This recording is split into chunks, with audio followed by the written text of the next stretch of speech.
읽었던 본문에서의 내용은 다메섹에서 예수의 도를 전하는 사람 잡아 죽이려고 가장 앞장서서 나아갔던 이제 사울이 하나님이 예수님이 그를 만나서 눈을 멀게 했죠. 그리고 3일 동안 식음을 전폐하고 앞도 보지 못하고 있었던 그에게 하나님이 주의 제자 아나니아를 보내서 안수 기도를 했을 때 눈에서 비늘 같은 것이 벗겨지게 했습니다. 자, 그리고 난 이후에 일어난 일이 뭐냐면 바울의 회심이죠. 이전에는 예수 믿는 사람을 잡아 죽이려고 했던 바울이 이제 예수님을 믿는 사람을 위해서 살면서 도리어 유대주의자들에게 죽임을 당하는 살해 위협을 받는 위치에 놓여지게 되었습니다. 그런 가운데 오늘 본문에 바울의 입장에서 생각을 해보면 바울이 상당히 난처해져 있는 위치에 놓여졌다는 걸 알 수 있죠.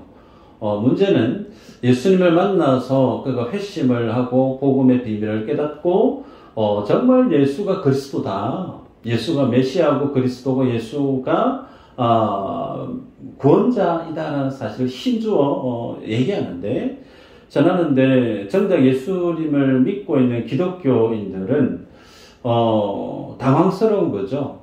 어제까지만 해도 저 사람이 예수 믿는 사람 잡아서 죽이려고 가장 앞장서서 최선봉에 서서 일을 주도했던 사람이 어느 날 갑자기 예수가 그리스도다, 예수가 메시아다라고 얘기하니까 도대체 저 사람의 말을 믿을 수가 있을까? 그러면서 기존의 기독교인들의 관점에서 당황스럽고 바울이 전하고 있는 그 복음에 대해서 신뢰가 가지 않는 거죠.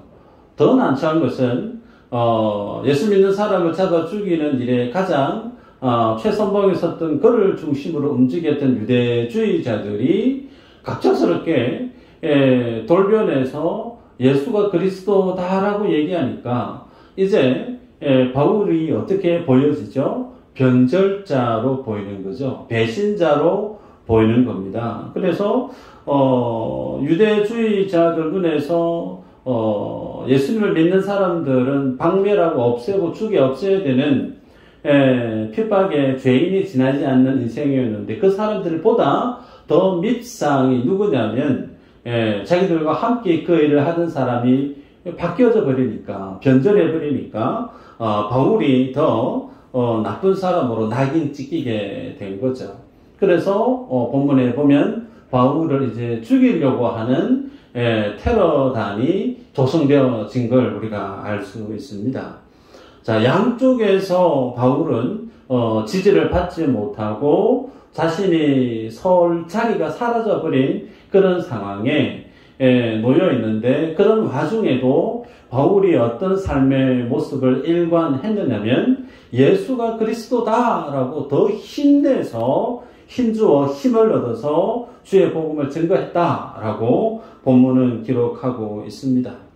22절에 보면 사울은 힘을 더 얻어 예수를 그리스도라 정언하여 다메섹에 사는 유대인들을 당혹하게 하니라 그랬죠. 자, 여기까지 바울의 삶을 우리가 개인적으로 묵상을 했다 치십시다. 그러면 이 바울의 모습을 두고 어떤 모습을 나에게 감동적으로 적용해야 될 모습으로 생각할 수 있을까?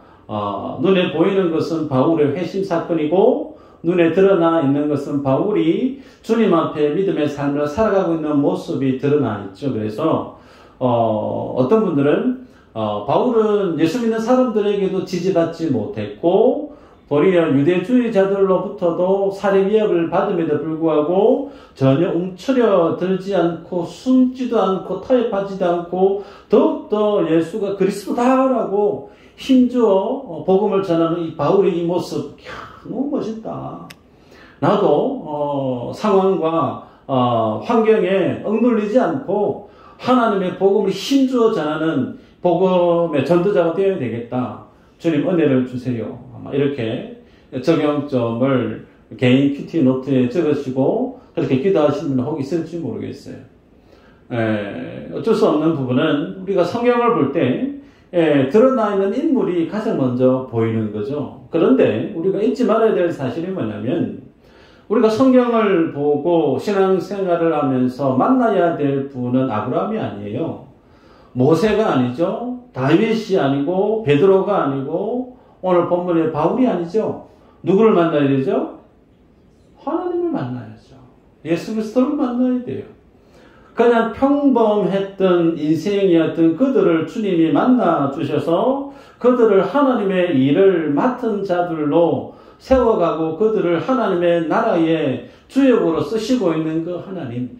심지어 바울은 복음을 전하면서 살해 위협을 받으면서도 불구하고 또 결국에는 그가 단두대에서 목이 떨어져서 죽게 되어지는 선교의 제물로 그렇게 뻔히 자신의 삶의 마지막을 그 결국을 알고 있음에도 불구하고 그 길을 두려움 없이 뚜벅뚜벅 절대 타협하지 않고 그 죽음의 길을 향해 뚜벅뚜벅 걸어가게 했던 바울이 살았던 그 삶의 이면에 녹아있는 예수 그리스도의 하나님이 그에게 부어주셨던 은혜가 뭔가, 그 삶을 감당케 만들었던 하나님이 그에게 주셨던 놀라운 비밀이 뭔가 우리가 봐야 되고 우리가 알아야 될 것은 이게 본질이죠.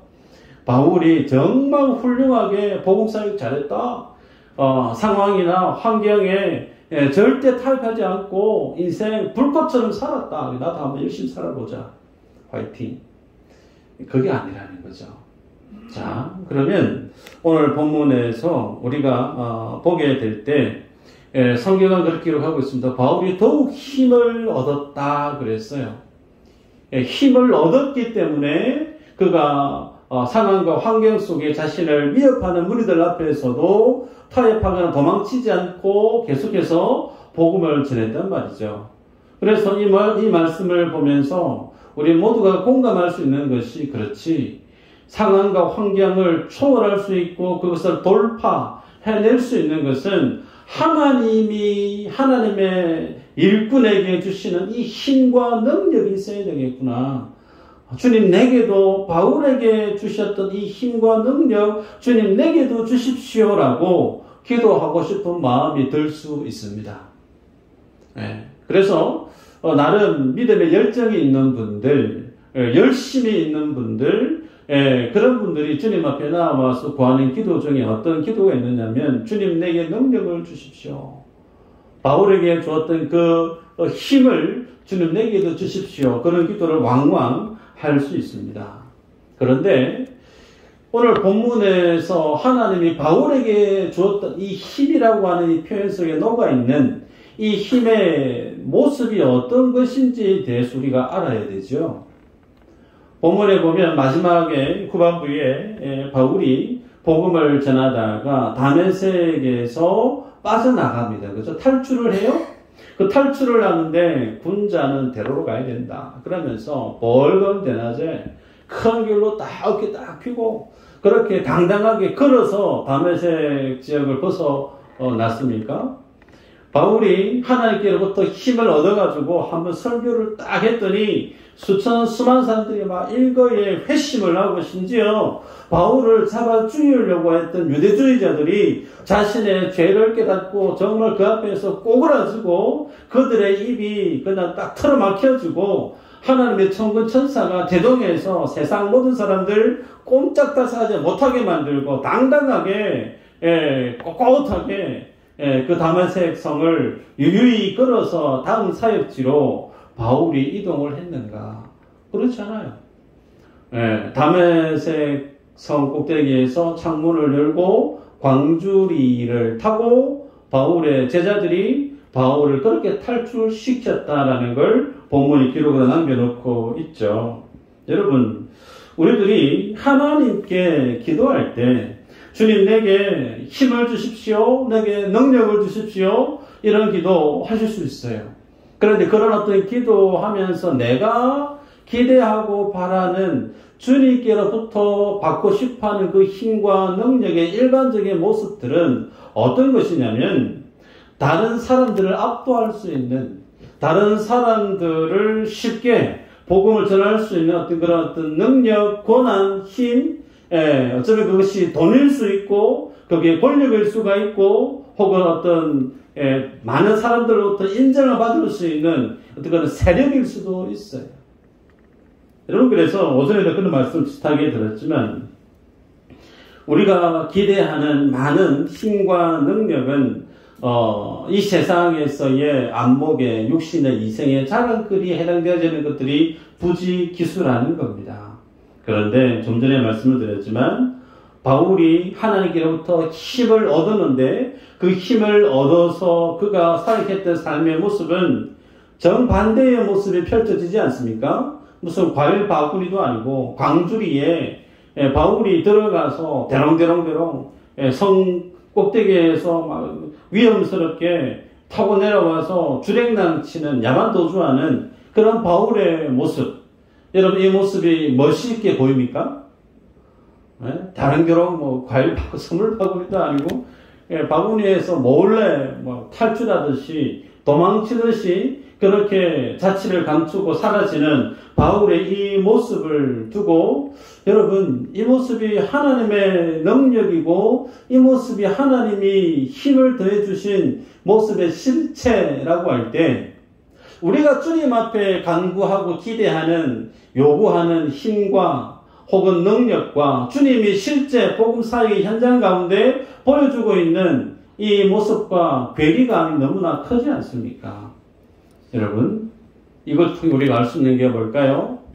하나님의 나라는 하나님이 만들어 가시는 주의 나라는 이 세상의 힘과 이 세상의 논리로 하나님의 나라가 완성되어지는 것이 아니라는 거예요.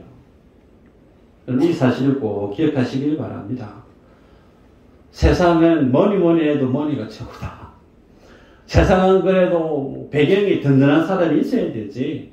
세상은 그래도 일할 만한 능력이 있고 똑똑하고 많이 배우고 돈도 많고 그 사람 주변에 인맥도 든든하고 그런 사람이 있어야 일 잘 된다. 여러분, 여기에 그거 아니다라고 말할 수 있을 분 있으세요? 아마 없을 거예요. 저도 공감합니다. 세상의 일은 그렇더라고요. 인맥이 많으면 많을수록 좋고 돈이 많으면 많을수록 좋고 달란트가 축적하신 분들이 있으면 있을수록 성과가 결과가 바로바로 나타납니다. 그것은 지금 세상에서 경험되어지고 이해되어지는 모습이죠. 그러나 하나님의 나라는 그와 같지 않다는 거예요. 여러분, 이 사실을 반드시 기억하셔야 됩니다. 세상의 일과 하나님의 나라는 같은 성격이 아니라는 거예요. 자, 말씀을 볼까요? 예수님이 이 공생의 사역 시작하시기 전에 성령에 이끌려서 사단에게 시험을 세 가지를 당하지 않습니까? 첫 번째 테스트가 사단이 와서 돌덩이 보고 떡덩이를 만들어서 먹어보세요. 그렇죠? 그때 예수님이 뭐라고 얘기하죠? 사람은 하나님 입에서 나오는 모든 말씀으로 산다. 그러면서 40일을 굶주린 예수님께서 정말 배고프실 텐데 그 사단의 유혹에 주님이 말씀으로 대받아 치시는 것을 보게 됩니다. 여러분, 사람이 세상을 살아갈 때 가장 큰 유혹거리가 뭐냐면 먹고 사는 문제입니다. 아닌가요? 먹고 사는 문제입니다. 사업하는 사람일수록 주일날 교회 출석 한 번 안 하고 한 번만 좀 도와주세요. 그렇게 하는데 수익이 돈이 1억이 온다. 여기서 주일날 한 번 빠지지 않을 분 몇 분이 계실까? 쉽지 않을 거예요. 먹고 사는 문제가 우리에게 강력한 도전으로 밀려오는 세대가 오늘 우리가 살아가고 있는 이 세상 아닙니까? 그런데 예수님은 먹고 사는 문제보다 더 중요한 게 뭐냐면 하나님의 말씀을 지키는 것이 더 중요하다. 여기에는 내가 사는 것보다, 내가 이 땅에서 잘 먹고 잘 사는 것보다 더 중요한 가치가 뭐냐면 하나님이 내게 주신 하나님의 그 말씀을 지켜 순종하는 것이 더 내 생명보다 더 중요하다라고 하는 부분을 주님이 정면으로 보여주시죠. 두 번째는 성전의 꼭대기에 데리고 올라가서 높은 한번 뛰어내려 보세요. 천사가 동원되어서 예수님 그 발 안 다치게 할 겁니다. 한번 뛰어내려 보세요. 그 말의 시험의 내용은 유명한 인생 한번 되어 보시라는 거죠. 저렇게 높은 곳에 뛰어내려도 절대 다치지 않은 사람이다. 많은 사람들의 이목을 끌고 인기를 끌고 그래서 명성을 쌓고 그가 가는 모든 삶의 많은 사람들 앞에서 그와 같은 일들을 간증할 때 얼마나 많은 사람들이 예수님의 그 말에 사람들이 움직여질까. 소위 유명세, 스타 강사가 되어보라는 거예요. 그때 예수님이 가셔야 될 그 길은 이 세상의 스타들이 가야 될 그 길이 아니라고 주님이 거절해 버립니다. 마지막 세 번째는 높은 산의 꼭대기에 데리고 올라가서 세상의 그 모든 영광을 보여주죠. 그러면서 사단이 예수님께 유혹합니다. 내한테 무릎 꿇고 한번 절하면 이 모든 세상의 영광 다 주겠다. 그렇게 얘기하죠. 세상의 모든 영광을 다 주겠다라고 말했다라고 하는 것은 사단이 실제 이 세상의 모든 역사에 마치 주인인 양 살아가고 있는데 그 모든 주인의 자리, 모든 부와 영광과 그 모든 영광들을 예수님께 다 줄 테니 내한테 한번 절 한번 해보세요. 그랬단 말이에요. 그런데 예수님이 오직 하나님만 경배해야 된다는 말씀으로 사단의 유혹을 뿌리쳤다는 거예요. 예수님은 먹고 사는 문제든 혹은 많은 사람들의 인기를 누리며 살아가는 어떤 그 길이든 혹은 모든 성공과 영광이 보장되어 있는 그 길이든 하나같이 주님은 그 모든 사단의 유혹을 다 뿌리쳤습니다. 그것은 육신의 이생의 안목의 자랑과도 결을 같이 한다. 저는 그렇게 말씀을 드렸죠. 그것은 창세기에 나오는 하와가 선악과를 바라보고 보암직하고 먹음직하고 좋기 지혜롭게 할 만큼 탐스럽다라고 했던 것과 결을 같이 한다 그랬죠. 그런데 그런 모든 유혹거리에서 예수님이 하나같이 다 뿌리쳤다는 거예요. 네. 먹고 사는 문제도 세상의 유명인사가 되는 것도 세상의 성공과 부와 영광을 드린 그 모든 것도 주님은 그것을 다 뿌리쳐 버리셨습니다. 그러면서 주님이 우리에게 보여주신 모습은 하나님의 나라는 마치 그런 것들로 세워지는 것이 아님을 주님이 공생에 살아가는 첫 시작 기점부터 우리에게 보여주시고 있다는 거예요. 그런데 문제가 뭐냐면 그 주님을 나의 주라 고백하는 성도들이 교회에 와서 기도하는 내용의 부지기수가 어떤 기도인가? 먹거리 달라는 거예요. 돌덩이를 떡덩이로 만들어 달라는 거예요. 돌덩이를 금덩이를 만들어서 내게 달라는 거죠. 나로 하여금 세상의 명성을 얻게 해주십시오. 세상에서의 성공을 내게 해주십시오. 그렇게 하면 내가 하나님의 영광을 내게 크게 쓰이는 인생이 되겠습니다. 주님 내게 능력을 주시고 힘을 주셔서 하나님의 복음이 힘있게 전해질 수 있도록 내게 마치 사단이 예수님께 제안했던 것들을 내게 좀 달라고 그런 기도를 교회에 출석하는 성도들이 많이 하고 있다는 거예요. 나 아닌데. 나는 그런 기도 안 하는 것 같은데 라고 말하실 수 있는지 모르겠습니다. 여러분 오늘 본문에 사도 바울은 하나님 앞에 힘을 얻었다. 그래서 더욱 예수 그리스도를 힘있게 증거했다 그랬는데 그가 힘있게 증거하면서 그가 붙들고 집중하고 있는 것이 뭐냐면 예수 그리스도 외에 없습니다. 예수가 그리스도다. 예수라고 하는 33살 간 넘은 청년이 하나님께 기름 부음을 받았던 메시아고 그리스도고 그분이 우리의 구원자이시다라고 하는 것만 주구장창 한 가지만 붙들고 복음을 증거했다라고 성경을 기록하고 있죠. 세례 요한이 예수님이 공생의 사역을 시작할 때 처음에 등장하는 그 예수님의 그 모습을 보고 보라 세상 죄를 지고 가는 하나님의 어린 양이다라고 얘기했어요. 세상 죄를 지고 가는 하나님의 어린 양이다. 여러분 구원이 뭐죠? 구원은 사람이 죄로 인해서 죽음에 결국에 떨어지게 되어지는데 구원은 그 죄에서 벗어나게 하는 것이 구원이라는 거예요. 다시는 그 죄에 들어눕고 그 죄를 먹고 마시는 것이 아니고 그 죄의 모습과 전혀 무관한 상태로 주님이 구원해내는 것, 그것을 구원이라고 얘기하죠.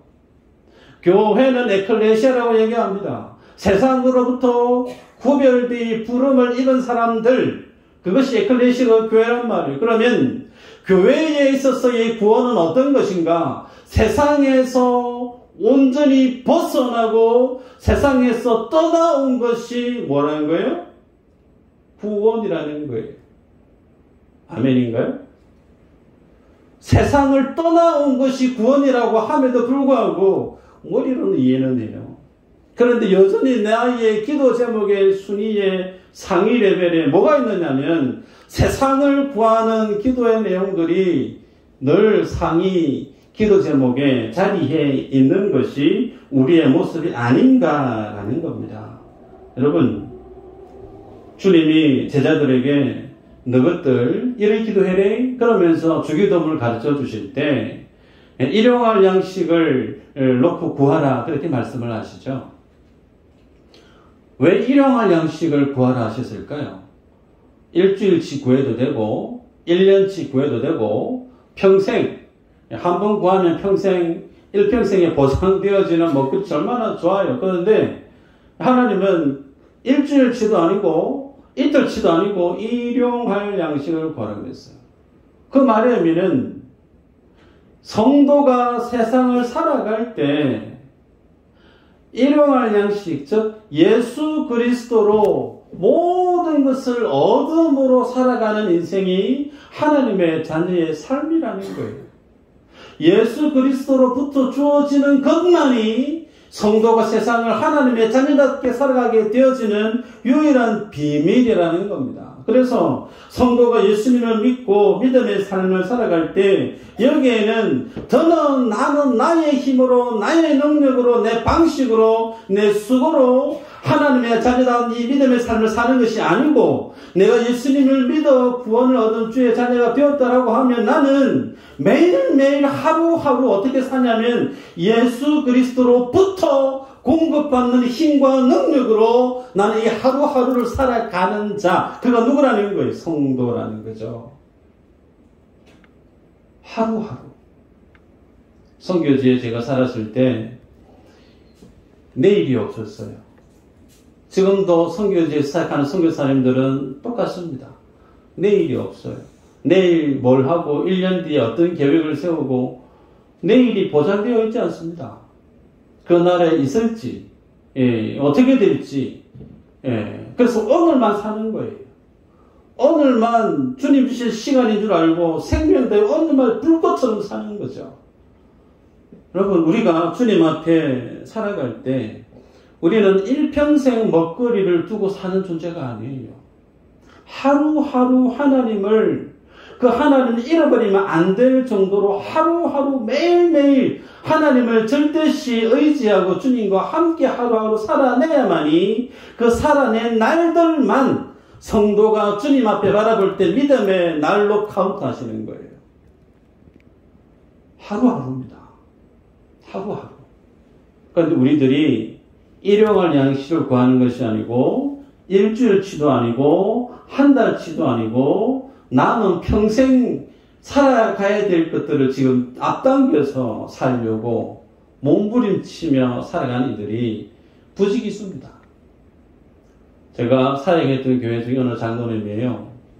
처음 만났어요. 지금도 제가 잊을 수가 없는데요. 처음 만났으면 근황을 얘기하고 소개를 하셔야 되는데 자랑을 하세요. 어떤 자랑을 하시느냐 하면 돈을 잘 버셨어요. 그래서 대구에서 가장 비싼 지역이 수성구죠. 한국의 강남 다음에 비싼 지역이 수성구 그런 말이 있는데 그 수성구에 자기 자녀들 아파트를 다 사줬다는 거예요. 자기 돈 벌어가지고. 아유, 장로님 축하드립니다. 그때까지는 솔직히 축하드립니다 말이 나왔어요. 근데 거기서 한술 더 떠요. 근데 목사님 있지 않습니까? 손주가 그때 아마 4살이었어요. 4살인가 3살인가 그랬는데. 예, 남자 손주인데, 요 녀석한테도 제가 죽기 전에 요 녀석 앞으로 제가 아파트를 한 채 해놨습니다. 제가 헐 속으로. 예. 일단은 뭐 장로님 대단하시네요. 예. 면전에 두고 제가 다른 말 못해서, 예, 아유, 축하드립니다. 이제 그러고 말하는데요. 그때 당시 교회의 상황이 어땠느냐? 교회에 정수기 한 대 없었어요. 교회에 커튼이 달린 일에 내려온 적이 없어요. 빛을 발해서 아예 커튼이 플라스틱이 되어져서 바스라집니다. 바스라져서 바닥에 나뒹굴고 있어요. 거미줄이 곳곳에 있습니다. 목회자는 사택이 없어서 매년 월세 집을 올려야 돼. 여기 있어야 되나? 이사를 가야 되나? 그런 어떤 고민을 하고 어떻게 하면 교회를 빨리 세워볼까라고 하는 그런 인간적인 고민이 많았을 텐데 그 장로님에게는 교회에 대한 고민이 1도 없는 거예요. 그때 제 마음이 어땠을까요? 솔직한 말로는 화가 났습니다. 화가 너무 나더라고요. 예, 연세가 나이가 얼마 안 된 그런 장로님이면 철이 없는 장로님이네 그렇게 볼 수도 있는데 그분이 아니에요. 가장 수석 장로님. 그런데 자랑을 뭘 하느냐면 돈 자랑이에요. 돈 자랑. 돈 많이 벌어가지고 아파트를 며칠을 사고 누구에게 뭘 해주고 여러분 제 마음이 참 안타까웠습니다. 여러분 세상 많은 사람들이 바라볼 때 내가 많이 가지고 있는 거에 대해서 부러워할 수 있을 거예요. 남들이 나를 부러워하는 것을 보면서 스스로 남들이 없는 것을 가진 것 때문에 스스로 기뻐하고 즐거워할 수 있을지 모르겠습니다. 그런데 성경은 우리에게 뭘 가르치게 뭘 보게 하느냐면 하나님의 나라는 그렇게 이루어지는 것이 아니라는 거예요. 하나님이 주시는 힘이고 하나님이 주시는 능력으로 하나님의 나라는 이루어진다라는 걸 우리에게 보여준다는 겁니다. 이런 본문에 바울이 예수가 그리스도다라고 증거했을 때 살해 위협을 직접적으로 받게 되죠. 그러면서 그는 그 내용을 이미 익히 알고 난 이후에 다메섹 성에서 광주리에 과일 바구니 모양 대롱대롱 매달려서 볼품없게 도망치는 신세가 되어졌습니다. 여러분 이것이 하나님께서 우리에게 주신 힘의 그리고 능력에 대한 실제 모습이라는 사실을 아셔야 돼요. 그래서 여러분들이 이제 하나님 앞에 힘을 주세요. 주님 내게 능력을 주세요라고 하면 오늘 본문의 이 내용을 반드시 기억하셔야 됩니다. 하나님이 여러분에게 주실 힘은 다른 것이 아니에요. 오늘 본문에 바울에게 주고 있는 이 힘과 능력과 결을 같이 한다. 저는 그래 믿습니다. 여러분 교회를 어떻게 세워가야 될까? 그래도 교회를 제대로 세우려고 하면 그래도 개척교회 정도 하려고 하면 교회 채팅이 어느 정도 돼야 되고 믿는 자의 사람이 어느 정도 있어야 되고 개종에는 돈 많이 버는 사람이 있어야 되고 사회에 유력한 어떤 사람이 있어야 되고 이런 어떤 세상적인 요건들을 쭉 얘기하는 분들이 있습니다. 실제 우리 교회 중에 한 권사님도 신방 갔더니 첫마디가 그래요. 이 교회는 누가 돈 제일 많이 벌어요? 예, 혹은 뭐 훌륭한 분이 누가 좀 나오는 분이 계세요? 예, 뭐 묻지 마세요. 누가 그렇게 있는지 그런 질문을 저한테 하시더라고요. 여러분 그런데 그렇지 않다라는 겁니다. 교회는 예수 그리스도가 전부예요. 예수 그리스도가 주인이시고 교회의 머리는 예수님이세요. 아멘이죠? 우리가 알고 있고 고백하고 수긍하는데 실제 교회에 눈을 들어 통영에 있는 교회만 보더라도 그렇지 않은 모습을 우리는 봅니다.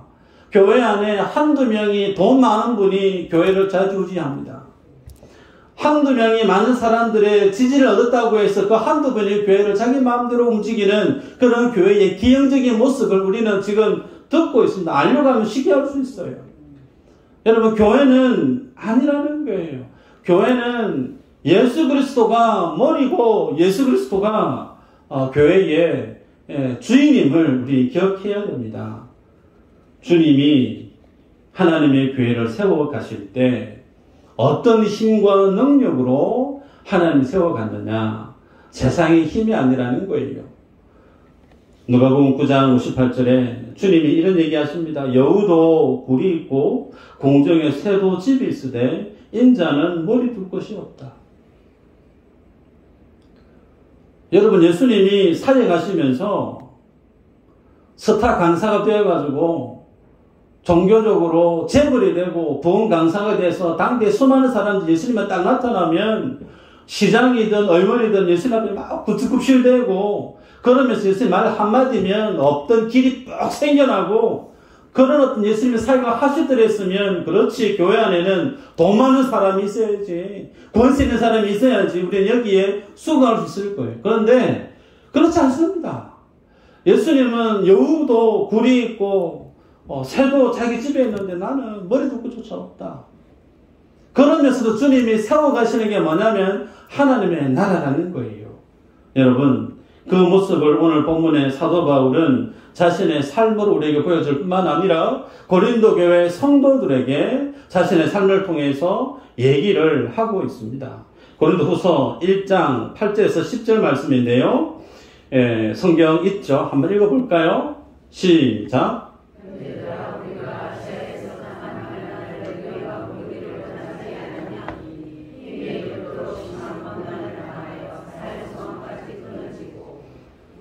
우리 자신이 사형 선고를 받은 줄 알았으니 이런 우리로 자기를 의지하지 말고 오직 죽은 자를 다시 살리시는 하나님만 의지하게 하심이라. 아멘. 네, 여기까지 말까요?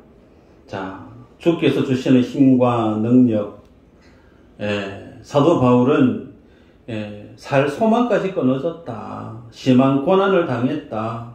사형 선고를 받았다. 사형 선고를 받고 살 소망이 끊어졌다. 더 이상 삶에 희망이 없는 인생 아니에요? 그런데 왜 하나님이 바울을 이러한 삶의 사각지대로 극한으로 내모실까요? 읽었던 본문 마지막 부분에 있죠. 오직 죽은 자를 다시 살리시는 하나님만 의지하게 하시리라. 성도의 능력이 뭐라고요? 예수 그리스도. 성도의 힘은 예수 그리스도가 전부예요. 네.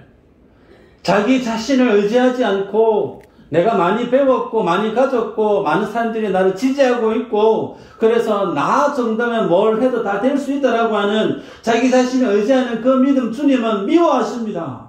주님은 그것을 탐탁히 여기지 않으세요. 그래서 철저하게 내 안에 있는 가능성이라는 것들을 다 뽑아내버리십니다. 뽑아내버리고 내가 언제 죽을지 모르는 마치 사지 끝자락으로 주님이 극한으로 내모십니다. 왜? 그 극한에 몰리게 되어지면 내 생명도 내가 어떻게 할 수 있는 수준을 벗어나 버리기 때문에 그 자리에 서면 오직 하나님만 의지하게 되어지기 때문에. 그런데 그 하나님만 의지하는 것이 실제 뭐라는 거예요? 성도에게 하나님 주시는 최고의 힘이요 능력이라는 겁니다. 여러분이 믿음의 삶을 살아가는 날 동안 정말 예수 그리스도만 의지하고 그 주님만 붙들고 살아가는 믿음의 삶이 맞는지 점검해 보시기를 바랍니다. 그런데 말은 이렇게 해도 실제 그게 쉽지가 않아요. 그런데 언제 그렇게 되어지느냐면 사형 선고를 받게 되어지면 모든 인생이 여기에 순응하게 됩니다. 조재기 성도님 오전 예배 드리고 미팅을 하고 가셨습니다. 삶의 상황을 조금 들었습니다. 가정의 배경도 혹은 직장에 대한 내용도 건강에 대한 내용도 다 들었습니다. 제 기도를 하면서 그런 얘기를 했습니다. 본인이 본인의 삶을 책임질 수 있는 것이 하나라도 있습니까?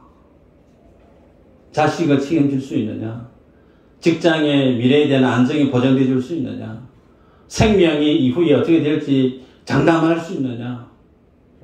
보기를 주세요. 내 힘으로 내가 뭔가를 할 수 있게 지켜낼 수 있는 것이 아무것도 없다는 거예요. 제가 뭐라고 얘기했냐면 그게 큰 축복입니다. 그게 큰 축복이라. 그 자리에 하나님이 세우려고 다 뿌리치고 끊어내고 하나님 한 분만 바라보게 만드는 그 믿음의 자리에 서는 인생이 도구입니다. 돈이 있으면, 건강이 있으면 그렇게 전심으로 하나님 앞에 서는 인생이 도구입니다. 아무것도 내가 의지할 길의 데가 없을 때, 하나님밖에 없을 때 하나님 앞에 화장지 한 움큼 짊어지고 오셔서 교회 와서 오시라고. 교회 오셔가지고 기도하시고 혹은 집에서 화장지 한 움큼 빼가지고 그거 다 적셔감에 하나님 앞에 엎드리시라고. 그게 하나님 주시는 큰 축복입니다. 깨달을지는 모르지만 오늘 바울의 삶이 그와 다르지 않습니다. 살 소망이 없대요. 죽을 날이 정해져 있는 거예요. 그 인생에게 맛있는 거, 아파트 평수 넓혀가는 거, 자녀들이 어떻게 성공하는 거 아무 의미 없어요. 예수 그리스도만 바라보게 되어지고 하나님의 나라만 바라보게 되어지는 거예요. 그 삶으로 주님 우리를 몰아가십니다. 말씀을 맺습니다. 하나님 앞에 힘과 능력을 구하십니까? 뭘 구하시든 우리의 자유죠. 예, 그런데 어떤 것을 구하시더라도 하나님이 여러분에게 보여주실 믿음의 삶의 모습은 오늘 바울의 이 모습임을 성경이 증거합니다. 예수 그리스도만 우리의 능력이고 힘임을 믿으시고 그 주님으로 이 한 주간도 승리해 내시는 모든 분들 되시길 주의 이름으로 축복합니다.